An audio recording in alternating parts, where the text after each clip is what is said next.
So guys, ini ada satu alternatif magnetic phone holder. Usually saya banyak review daripada Lazada, contohnya yang MA30 ni.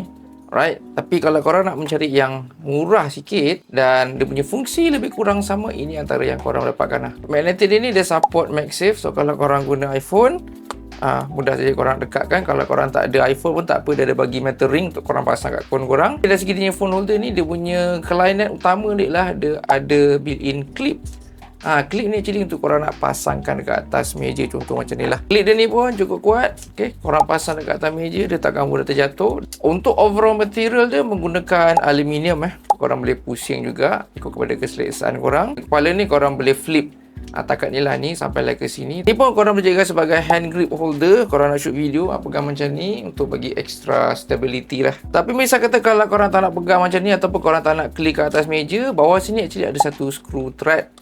So korang boleh pasangkan dekat ini ada tripod, skrukan saja, dah boleh letak atas meja, ataupun boleh just berlainan angle lah. And last but not least, ada dua kaki dekat bawah sini yang korang boleh buka macam ni.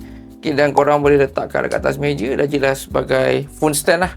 Kalau korang nak guna sekadar nak buat kerja letak phone atas meja, ini boleh guna jugalah. Jadi guys, kalau korang berkenan dapatkan magnetic phone holder ni, boleh dapatkan sekarang.